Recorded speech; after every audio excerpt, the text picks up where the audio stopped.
Sir, కీళ్ళ నొప్పుల సమస్య చాలా మందిని బాధపెడుతూ ఉంటది. అది పెద్దల్లోనే కాకుండా ఈ మధ్య చిన్న పిల్లల్లో కూడా వస్తుంది అని వింటున్నాం. Yes. అసలు ఈ సమస్య ఎందుకు వస్తుంది అంటారు సార్? కీళ్ళ నొప్పుల సమస్యకమా వెయిట్ పెరిగిపోవడం ఒక కారణమా. రెండోది ఏమంటే పోషకాహార లోపం. ఓకే. అంటే మీరు అడగొచ్చు పోషకాహార లోపం ఏముంది సార్, ఈ రోజుల్లో అంత రకాలుగా ఆహార పదార్థాలు తీసుకుంటున్నారు కదా, పోషకాహార లోపం ఎట్లా అని చెప్పేసి క్వశ్చన్ రావచ్చు, మా జనరల్గా వస్తుంది. అవును. కానీ పోషకాహార లోపము అని చెప్తున్నా తప్ప అతిగా ఆహారం తీసుకోవడం వల్ల అనేది రెండోదమ్మా. తీసుకునేటువంటి ఆహారం కూడా సక్కమైన పోషణ ఉన్నటువంటి ఆహారం తీసుకోలేకపోతున్నాం మనం. Fast foods, junk foods, bakery foods, ice creams, cool drinks, వీటితోనే కడుపు నింపుకునేటువంటి పరిస్థితి ఏర్పడుతుందమ్మా. ఈ మైదా పిండితో తయారు చేసినటువంటివి ఇలాంటివన్నీ కూడా కాబట్టి దీనివల్ల తగినంత పోషణ లేకపోవడం చేత కూడా మోకాళ్ళ నొప్పులు వస్తుంటాయమ్మా.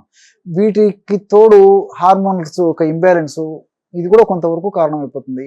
అదేవిధంగా ఈ మధుమేహ వ్యాధులు కూడా ఈ దేహంలో ఇతర అవయవాలలో జరిగేటువంటి మార్పుల ప్రభావం చేత ఇతర అవయవాలు క్షీణతకు గురైనట్లు మోకాళ్ళ భాగంలో కూడా క్షీణతకు గురైపోయి కూడా ఈ చిన్న వయస్సులోనే ఈ మోకాళ్ళ నొప్పి వచ్చేదానికి అవకాశం ఏర్పడుతుందమ్మా.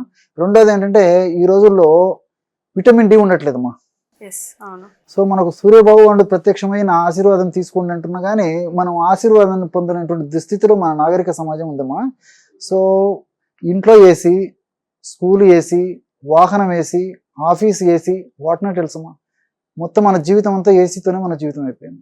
సో దీనివల్ల కూడా ఈ విటమిన్ డి అనేది మన బాడీకి లభ్యం కావడం లేదమ్మా. సో ఎప్పుడైతే మన బాడీలో విటమిన్ డి లోపం ఉంటుందో అప్పుడు మనం తీసుకున్నటువంటి ఆహార పదార్థాల్లో ప్రధాన పోషకాంశంగా ఉన్నటువంటి కాల్షియము మన బాడీ రిసీవ్ చేసుకోలేదమ్మా. కీళ్ళ నొప్పులు, ఎముకల నొప్పులు వచ్చాయంటే కాల్షియం లోపం కారణంగా ఉంటుంది చాలా మందిలో కూడా. కానీ ఇక్కడ ఏం జరుగుతుందమ్మా, చాలా మంది ఏం చేస్తారంటే టన్నులు కాల్షియం మాత్రలు మింగుతుంటారు అవగాహన లోపం చేత. సో అయినా వాళ్ళకి ఆ సమస్య తగ్గవు, ఎముకల నొప్పులు తగ్గవు, కీళ్ళ నొప్పులు తగ్గవు. కారణం ఏంటంటే శరీరంలో విటమిన్ డి పుష్కలంగా తగినంత మేరకు ఉన్నప్పుడు ఆ విటమిన్ డి ఎప్పుడైతే ఉంటుందో అప్పుడు తీసుకున్నటువంటి ఆహార పదార్థం నుంచి కానీ తీసుకున్నటువంటి ఔషధాల ద్వారా కానీ కాల్షియం ఏదైతే ఉందో ఆ కాల్షియంను బాడీ బాగా రిసీవ్ చేసుకునేందుకు ఈ యొక్క విటమిన్ డి ఉపయోగపడుతుందమ్మా. ఈ రోజుల్లో ఆ అవగాహన లోపం చేత షాపులోకి వెళ్ళడము, లేకపోతే వాళ్ళ స్నేహితులు చెప్పారని చెప్పేసి, కుటుంబ సభ్యులు చెప్పారని, బంధువులు చెప్పారని చెప్పేసి కాల్షియం మాత్రలు మింగుతుంటారమ్మా. ఎన్ని కాల్షియం మాత్రలు మింగినా ఈ యొక్క సమస్య తగ్గే పరిస్థితి ఉండదు. రెండవది దీనివల్ల అదర్ సైడ్ ఎఫెక్ట్స్ కూడా వస్తుంటాయమ్మా. కాబట్టి అవగాహన కలిగి ఉండి అలాంటి ఔషధాలు వాడుకోవడం మంచిది. కానీ మరి వాళ్ళకే వాళ్ళు విచ్చలవిడిగా అలాంటి ఔషధాలు వాడుకోవడం కూడా మంచిది కదమ్మా. అట్లే ఇట్లా వివిధ రకాల కారణాలు ఉన్న వాతావరణ కాలుష్యం వల్ల ఈ యొక్క సమస్యలు వస్తుంటాయి. అదేవిధంగా ఇప్పుడు అపార్ట్మెంట్ కల్చర్ అయిపోయింది కదమ్మా.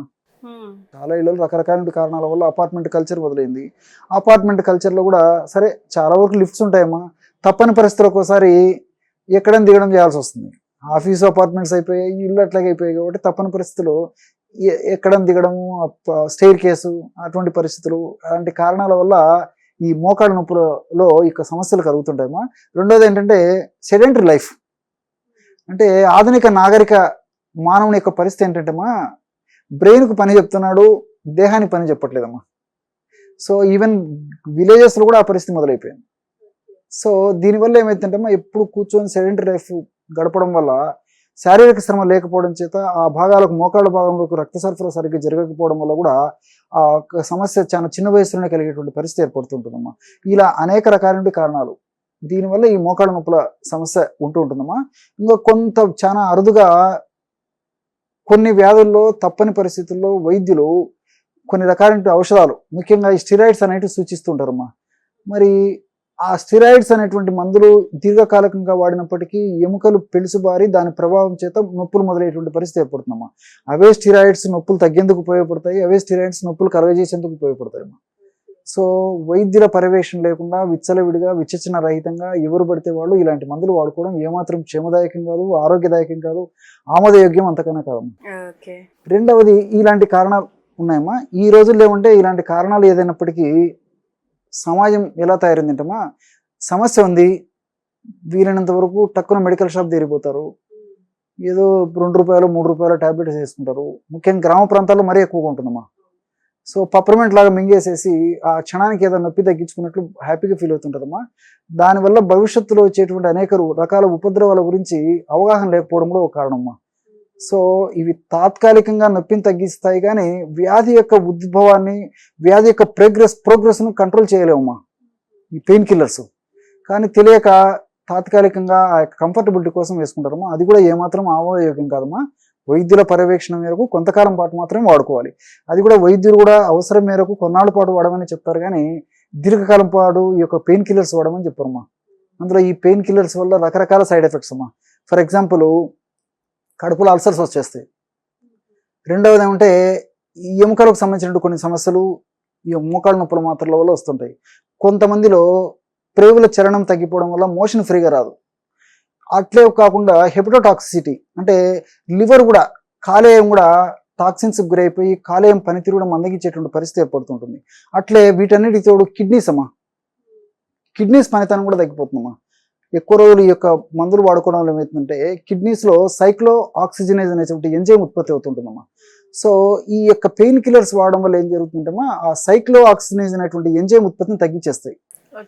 ఈ ఎంజైమ్స్ సక్రమంగా సైక్లో ఆక్సిజనేజ్ సిఓఎక్స్ కాక్స్ అంటారు, అది కరెక్ట్గా ఉత్పత్తి అయినప్పుడు కిడ్నీస్కి మంచి పోషకాలు ఉపయోగపడుతుందమ్మా. అంటే పోషకాలను అందిస్తుంది అనమాట ఆ ఎంజైమ్ ఉత్పత్తి కావడం వల్ల. సో కిడ్నీ ఫంక్షన్ను సమర్థవంతంగా నిర్వహించేందుకు అది ఉపయోగపడుతుంది. కానీ ఈ యొక్క పెయిన్ కిల్లర్ వాడడం వల్ల ఒక సైడ్ ఎఫెక్ట్గా కాక్స్2 ఆ ఎంజైమ్ని ఇన్హిబిట్ చేసేస్తుంది అనమాట. తగ్గించేసరికి కిడ్నీస్కి పోషకాంశాలు అందవు. ఎప్పుడైతే కొన్నాళ్ల పాటు పోషకాంశాలు అందవమ్మా, కిడ్నీస్ పనితనాన్ని మందగింపజేస్తాయి, సామర్థ్యం తగ్గిపోతుంది.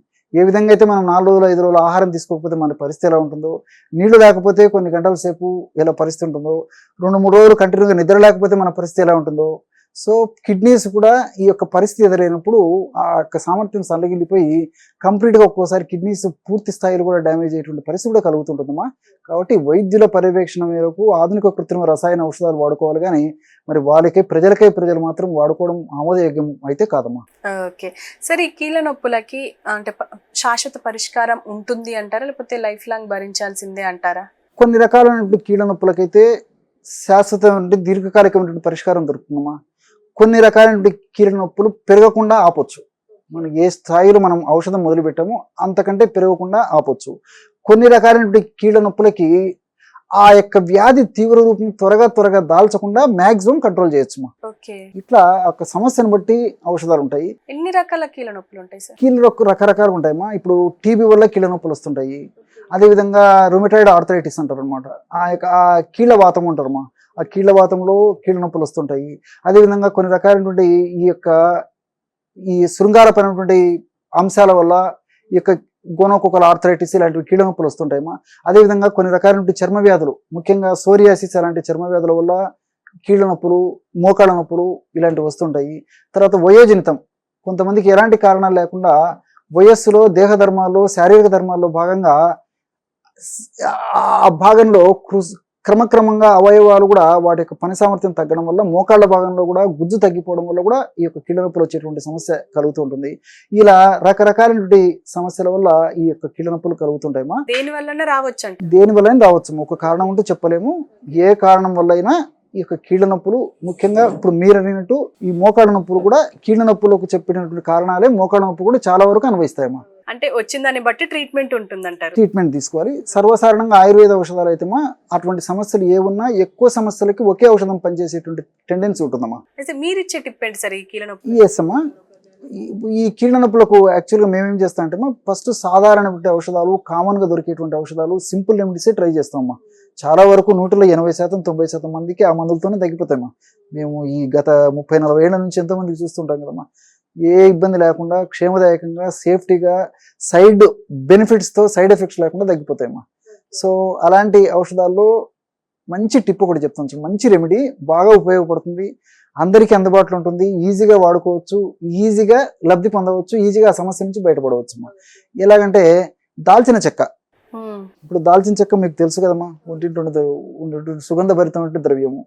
దాల్చిన చెక్క, మంచి దాల్చిన చెక్క అమ్మా, మంచి క్వాలిటీ దాల్చిన చెక్క తెచ్చుకొని ఒక 10 గ్రాములు ఆ చూర్ణం తీసుకోవాలమ్మా. దాల్చిన చెక్క చూర్ణం చేసుకొని ఆ యొక్క 10 గ్రాముల దాల్చిన చెక్క చూర్ణాన్ని 100 గ్రాములు త్రికట చూర్ణంలో కలపాలి. త్రికట చూర్ణం అనేసరికి మీకు మళ్ళీ ఏంటి డాక్టర్ గారు ఈ త్రికట చూర్ణం అని చెప్పేసి డౌట్ వచ్చి ఉంటుందమ్మా. సో పిప్పళ్ళు, మిరియాలు, శొంఠి మీకు తెలుసు, మిరియాలు మీకు తెలుసు, పిప్పళ్ళు అనేటువంటి ఒక గ్రంథి ఔషధం ఉంటుందమ్మా. ఆ 3 పదార్థాలు కలిపి తయారు చేసినటువంటి ఔషధాన్ని త్రికట చూర్ణం అంటారమ్మా. ఇది మనకు మార్కెట్లో దొరుకుతుంది ఆయుర్వేద ఔషధ విక్రయశాలలో. అది ఒక 100 గ్రాములు. 10 గ్రాములు దాల్చిన చెక్క చూర్ణము, ఒక 100 గ్రాములు త్రికట చూర్ణం, రెండింటిని బాగా కలిపేసేయాలమ్మా. కలిపేసి ఉదయం ఆహారానికి ఒక అరగంట ముందు లేదా ఒక 15 నిమిషాల ముందు, రాత్రి ఆహారానికి ఒక 15 నిమిషాల ముందు లేదా ఒక అరగంట ముందు జస్ట్ 2 గ్రామ్స్ చాలమ్మా. ఇది మిగతా చూర్ణాలాగా ఎక్కువ ప్రమాణం తీసుకుంటే ఓవర్ హీట్ అయిపోతుందమ్మా. జస్ట్ 1.5 గ్రామ్ 2 గ్రామ్స్ సరిపోతుందమ్మా. మార్నింగ్ ఒక 2 గ్రామ్స్ వరకు మ్యాక్సిమం, నైట్ ఒక 2 గ్రామ్స్ వరకు తీసుకుంటే సరిపోతుంది. ఒక 100 ml preferably with warm water, గోరువెచ్చని నీళ్ళు, లేకపోతే మామూలు టెంపరేచర్లో ఉంటుంది నీళ్ళమ్మా. అది fridge water, ice water, cold water ఇలా కాకుండా మామూలు టెంపరేచర్లో ఉంటుంది నీళ్లు తీసుకొని ఒక 100 ml ఒక పౌడర్, ఈ యొక్క పౌడర్ 2 గ్రామ్స్ వేసేసి వాడుకుంటే సరిపోతుందమ్మా. దీనివల్ల చాలా చాలా మంచి బెనిఫిట్స్ ఉన్నాయమ్మా. సైడ్ ఎఫెక్ట్స్ ఏందో చక్కటి ఫలితం కూడా కలుగుతుందమ్మా. Okay sir, thank you very much. నమస్తే.